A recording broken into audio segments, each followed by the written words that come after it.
Ô, gente, deixa eu colocar aqui, tem uma notícia enviada pelo Kiko. Vou colocar no ar aqui, gente, e a gente vai assistir, depois a gente conversa. Ó, professora, só o que eu vou te mandar aqui. Oficiais de Israel dizem ter encontrado o corpo de líder supremo do Irã. Netanyahu afirmou em discurso na TV que há indícios de que o líder supremo iraniano morreu. Porta-voz do Irã disse à ABC News que o Ayatollah estava são e salvo. Só vamos ouvir aqui o que diz o primeiro-ministro de Israel. במשך 47 שנים קורא משטר האייתולות מוות לישראל, מוות לאמריקה. הוא הקיז את דמנו, הוא רצח אמריקנים רבים, והוא טבח בעמו שלו. היום כבר כולם מבינים, אסור שמשטר טרור רצחני זה יתחמש בנשק גרעיני, שיאפשר לו לאיים על קיומנו, ויאפשר לו לאיים על שלום האנושות כולה. אנחנו יצאנו לקרב, כדי לשנות מצב זה מן היסוד, לשים קץ לאיום. הבוקר במתקפת פתע עוצמתית, השמדנו בלב טהרן את המתחם של הרודן חמינאי. במשך 3.5 עשורים, רודן אכזר זה שלח טרור לרחבי העולם, אמלל את עמו, ושקד כל הזמן, בלי הרף, על התוכנית להשמדת ישראל. התוכנית הזאת איננה. ורבים הסימנים שגם הרודן הזה איננו. Eu acho que os indícios que ele se refere é o próprio o local onde ele morava, que é um local grande, né? Acho que vários prédios, foi obliterado, foi arrasado pelas bombas. Esse acho que é o indício que ele se refere. Mas será que ele ficaria lá, o Ayatollah, ficaria lá esperando as bombas caírem? Pois é, isso que a gente não sabe. A gente não sabe até que ponto ele estava lá ou não, né? O que vem de Teherã também não é muito convincente. O ministro das Relações Exteriores disse que até onde eu sei ele está vivo, enfim, não muito convincente. A gente vai ter que esperar para ver. A gente está vendo... Pois não, Vinícius, quer falar alguma coisa? Eu ia fazer uma pergunta muito rápida. Esse ataque, ele está mais na agenda de interesses dos Estados Unidos ou do Trump ou de Israel? Quem está indo a reboque de quem? Porque eu hoje ouvi de um analista dizendo que isso é uma agenda israelense, que Israel queria neutralizar o poderio do Irã e que os Estados Unidos estaria mais atendendo o seu aliado do que fazendo algo de fato de interesse do povo norte-americano. Faz sentido isso? Posso agregar alguma coisa à sua pergunta? E a questão dos arquivos Epstein, né? Será que não está sendo utilizado aí contra o Trump? Porque para ele estar sendo assim tão subserviente, né, a Israel? Tem essa também, né? Lembrando que Jeffrey Epstein é um cara que comandava uma rede de prostituição, tráfico sexual, pedofilia, implicando o Trump.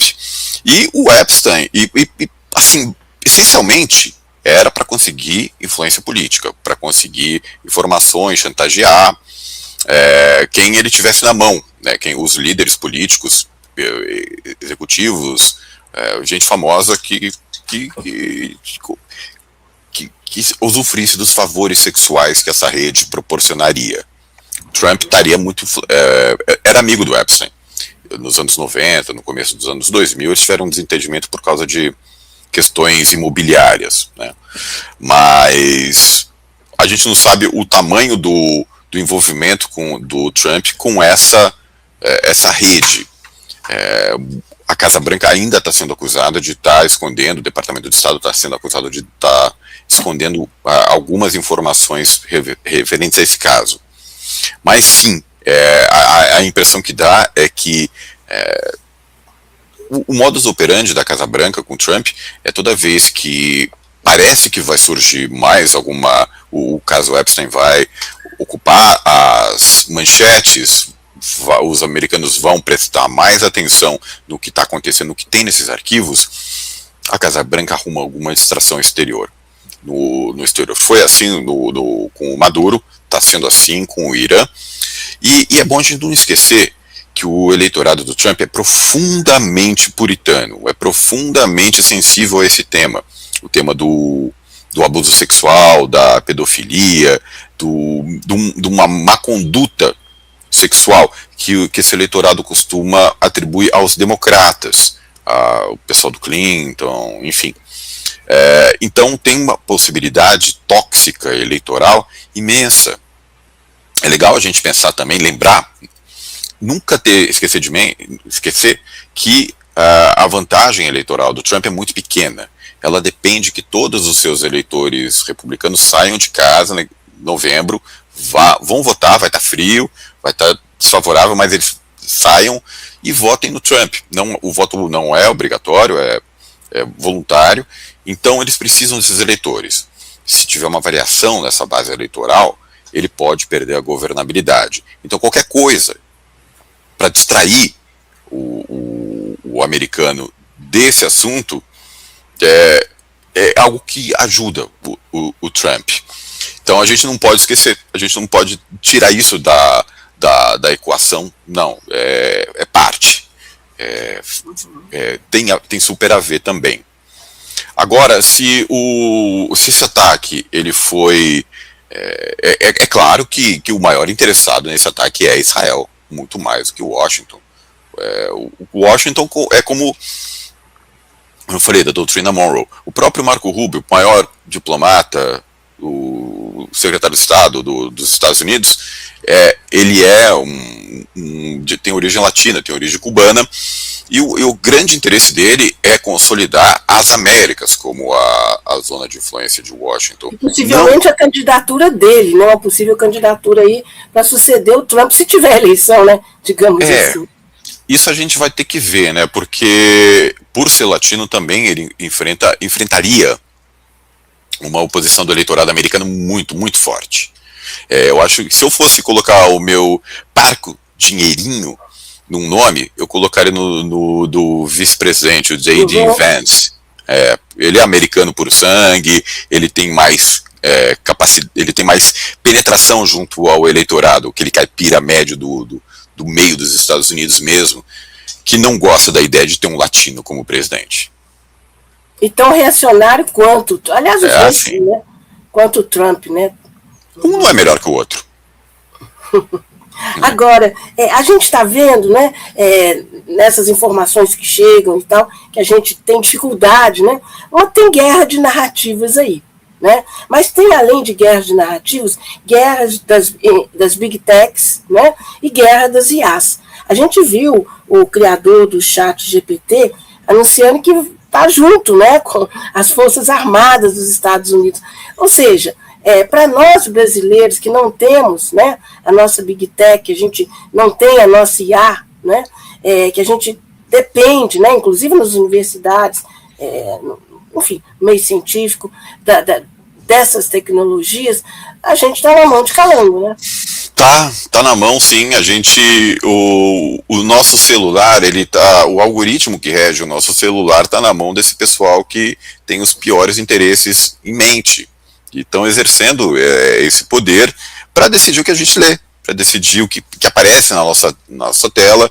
E é interessante a gente lembrar que um dos planos declarados do Elon Musk é reescrever a história, ter a sua própria Wikipédia, sabotar a Wikipédia que nós temos, que é a Barça dos anos atuais, do século XXI, né? É onde se costuma acreditar que tal conhecimento, a história da humanidade ali e tal, ele quer criar uma própria, com a sua própria versão dos acontecimentos. Isso, o pior de tudo é que, por mais lunático que isso soe, não é impossível, e não é nem improvável que isso aconteça. Ele tem todos os meios, ele tem os meios e tem a disposição para fazer isso acontecer. Então a gente está lascado mesmo. A gente está lascado porque a gente depende deles. Quando a gente usa as Big Techs, quando a gente usa o Google, a gente está municiando, dando dinheiro e mais poder para eles reescreverem a história, para eles, enfim, implementarem essa agenda que, por mais lunática que pareça, é a nossa realidade de 2026. Uhum. Vinícius, você quer colocar alguma coisa? Eu estou vendo que você está colocando imagens. Não, quero sim, professor. Primeiro eu vou mostrar aqui, ó, o vídeo que registra uma explosão próxima aí ao maior prédio do mundo, em Dubai, né? Olha ali, o prédio tá ali no fundo, tá vendo, gente? Aí vocês vão ver onde acontece a explosão. Que loucura. Sí, ahí pegó. Uy, chico, ahora sí se fue. ¿Qué pegó? Le tiraron, le tiraron. ¿A qué le pegó? Acho que já foi a explosão, gente. Algún calibre. Não deu para ver, não. Me está jodiendo, boludo. Eu Tá vi um muito impacto distante, ali. né? A imagem tá. Mirá la grúa, boludo. A gente vai colocar um vídeo La grúa que está en el mais techo. próximo aqui. No veo nada. Só queria ver se tem a fumaça. Ahí As va, pessoas ahí de se fato vio. estão correndo. Olha, dá pra ver a fumaça, né? ¿A dónde? Olha lá. Dale, parate, boludo. Parate. Qué locura, amigo.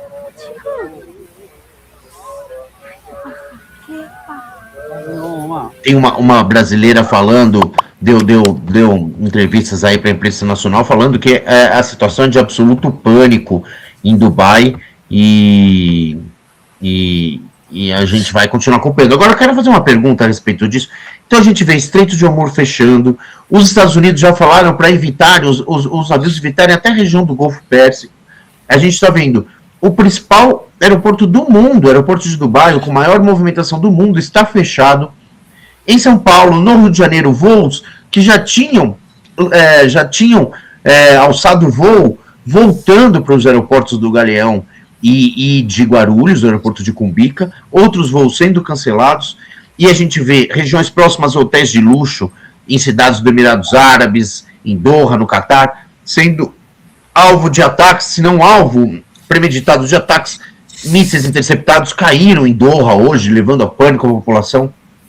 Você acha, Rodrigo, que na medida em que essa situação criar caos econômico e, portanto, prejuízos econômicos a empresários, a lideranças ligadas aos Estados Unidos, pode cair o apoio de Israel e Estados Unidos, esse apoio que eles carregam, que já é quase um default, né?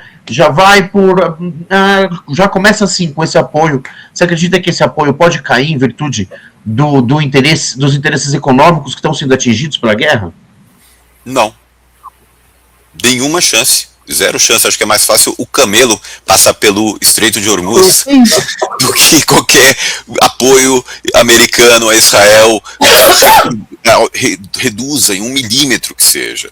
Eu acho que o mais provável que a gente tenha de repercussões econômicas é a inflação. A inflação porque o custo de produção chinês vai aumentar.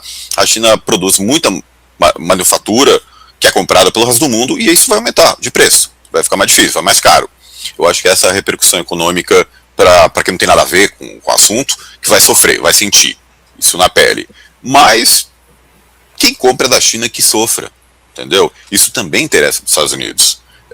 Tornar o produto chinês menos atraente no mercado internacional. Mas a China também vai sofrer a questão do petróleo, né? Ela depende. Exatamente. É o que eu estou falando, que a China depende muito do petróleo iraniano para viver e para suas fábricas. Esse petróleo vai se tornar mais indisponível, mais difícil. Eles vão ter que comprar em outro lugar, vai ficar mais caro. Isso vai acabar encarecendo o produto da China, que a China exporta, e quem vai pagar a conta é o resto do mundo. Isso pode tornar o produto chinês menos atraente. Então acho que essa é a consequência visível que dá para pensar que deve acontecer agora, né? A gente também tem que pensar que esse fechamento do Estreito de Hormuz não dá para saber quanto tempo eles conseguem manter. Né? Eles podem fechar por um dia, 2, uma semana, mas os Estados Unidos têm capacidade militar de impedir esse fechamento, de fazer a escolta dos navios, enfim, de impedir que isso realmente o fechamento. Que não fique fechado por um tempo indefinido.